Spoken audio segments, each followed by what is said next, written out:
किसान भी हमारा 10,000 की पूंजी से खेती बाड़ी करता है, वो भी छोटी सी ताकत से शुरू करता है, लेकिन उसकी लागत जो है वो 2 गुनी नहीं हो पाती है, पैदावार उसकी 2 गुनी की आती है। ये किसान का बेटा होने के नाते की पीड़ा हमको भी होती है।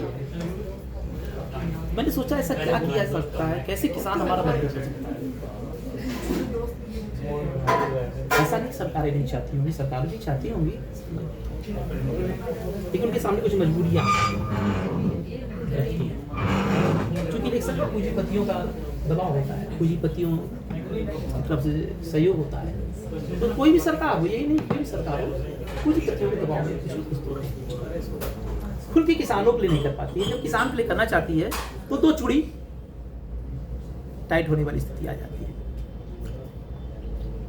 हम चाहते हैं कि अब किसान के लिए भी काम हो, क्योंकि किसान संत है, समझिए मैं जो कहना चाहता हूँ, वही एक ऐसा व्यक्ति जो दूसरों के लिए जीता है।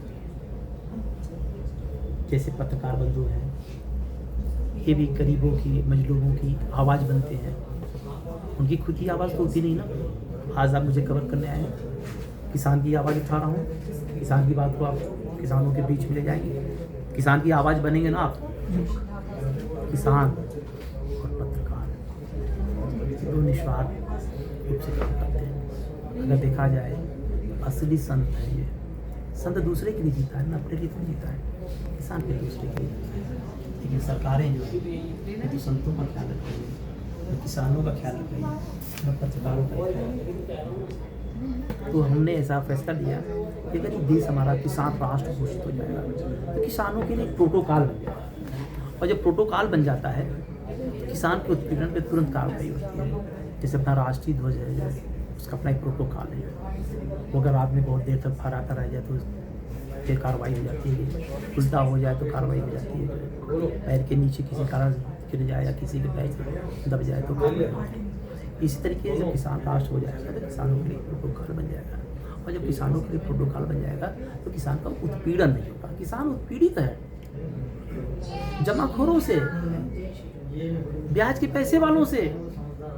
खेती किसानी के लिए पैसा तो लेता है ना, उसका ब्याज बढ़ता चला जाता है, ब्याज नहीं अदा कर पाता है। आखिर इतना लंबा ब्याज क्यों? सरकारों को नहीं दिखती है कि बेचारा ब्याज के से काम कर रहा है। तो अगर पता चल जाए कि कोई 10% का ब्याज दे रहा है तो सरकार को अंकुश लगाना चाहिए। 10% किस बात का? जब बैंक जो है सीमा में ब्याज लेती है और खुले मार्केट में भी जब लाइसेंस देती है सुनारों को, या जो पैसा देने वाले लोग होते हैं जो इसी का व्यापार करते हैं, उसका एक लाइसेंस बनता है ना, जो 2.5 से 3% पर काम होता है, वो भी करते हैं। आपका सोना रख लेते हैं, गिरवी रख लेते हैं, रहन ज्ञान रख देते हैं, आपको 2.5 से 3% पर ब्याज दे देते हैं। जो कोई 3%, कोई 13% ब्याज देता है। मजबूर में किसान को काम करना पड़ता है। तो हमारा यही कहना है इस देश को किसान राज घोषित किया जाए, तो किसानों के लिए एक कानून बनाया जाए, किसान आत्महत्या न करे, किसान भी एक अच्छी जिंदगी जी सके। अरे अब तो कर दो 2 गुनी आय, कितनी बार कहा लोगों ने किसान की आय होगी 2 गुनी, अभी तक 2 गुनी नहीं। जो लगातार किसान वो भी नहीं निकल पाती है। यूरिया के, डाई के, पोटास के, खाद के, बीज के, सबके दाम बढ़ते चले जा रहे हैं। कुछ हिंदू संगठन है जो हिंदू राष्ट्र की मांग कर रहे हैं और आप कह रहे हैं किसान राष्ट्र बने, तो दोनों में से पहले क्या होना चाहिए? देखिए हमारा ये मानना है, हिंदू भी तो किसान ही होगा, मुसलमान नहीं, मुसलमान भी किसान होगा, कोई ईसाई भी किसान होगा। तो हिंदू राष्ट्र होने से तीनों एक हो रहे हैं। तो मैं तो यही कहूँगा पहले किसान राष्ट्र बनना चाहिए, तो इसमें हिंदू राष्ट्र, मुसलमान, किसान सब अपने आप ही आ जाएंगे। महाराज जी, धर्म और कृषि को दोनों एक साथ है, समाज को किस प्रकार मजबूत कर सकते हैं? देखिए ऋषि और कृषि प्रधान हमारा देश है। बहुत अच्छा प्रश्न आपने किया, मुझे बहुत अच्छा लगा कि आपने जो है धर्म और कृषि को समझा जो है। हमारा देश ही ऋषि और कृषि प्रधान देश रहा हुआ है।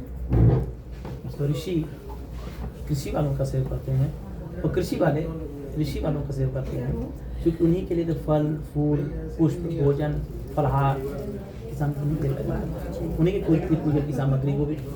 मेरा यही कहना है जिस तरीके से हमारे यहाँ ऋषि और कृषि की परंपरा रही है, इसीलिए यहाँ के संत महात्माओं से हमारा अनुरोध है पहले जो है किसान राष्ट्र में हमारा सहयोग करें और किसान राज बनाने को मदद करें तो सब अपने आप ही हिंदू मुसलमान से एक ही में आ जाएंगे। अच्छा, एक ही में राष्ट्र तो है भैया। किसान राष्ट्र घोषित होते ही तो किसानों की जो है उसमें सिख भी और जो है जो जाति पंथ मतभेद सब उसमें दूर हो जाएगा, आपका कहना है? हाँ, मेरा ऐसा किसान मानना है राष्ट्र किसान बनते हैं। राष्ट्र में, क्योंकि हिंदू भी किसान होता है, मुसलमान भी किसान होता है, सिख भी किसान होता है, ईसाई भी किसान होता है। भारत जी ऐसा क्या था कि इसको एक सूत्र में बांधा जा सकता है। भारत जी ऐसा क्या था, जो कुछ सन 7 नवंबर 1966 को कुछ जो है किसान और कुछ जो है आंदोलन कर रहे थे जंतर मंतर पे, वहाँ गोलियां चलवाई थी इंदिरा गांधी की सरकार में उस समय। तो कल वो दिन आने वाला है। भैया वो तो जो गोली चली थी किसानों पे भी चली है, लेकिन जो 7 तारीख कल परसों भी आने वाला है, कोई धर्म सम्राट करपात्री जी के ऊपर भी एक बार गोली चली थी जो है, जी, चलिए सर। और वो गौ माता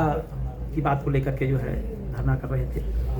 और सरकारों को निर्मम और निहत्थे लोगों पर जो है प्रहार नहीं करना चाहिए, गोली नहीं चलाना चाहिए। कोई भी सरकार हो, चाहे वो सरकार हो चाहे सरकार हो, हम उसकी निंदा करते हैं, नहीं करना चाहिए।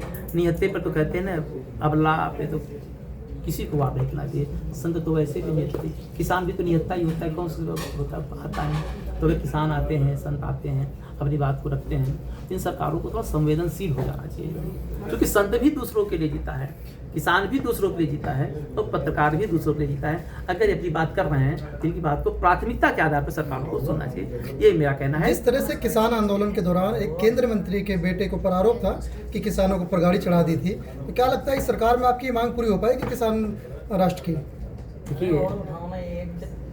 विषय बहुत बड़ा है और इस विषय में गहराई बहुत है। किसान राष्ट्र में किसान देश की सरकारों को बदलता है, बनाता है। ये सरकार नहीं करेगी तो जो किसान की सरकार है वो करेगी, होगा, निसंदेह होगा। ये मेरा आत्मविश्वास है। तो ये आपका इस अभियान के आत्मविश्वास है। अंतर्गत युवाओं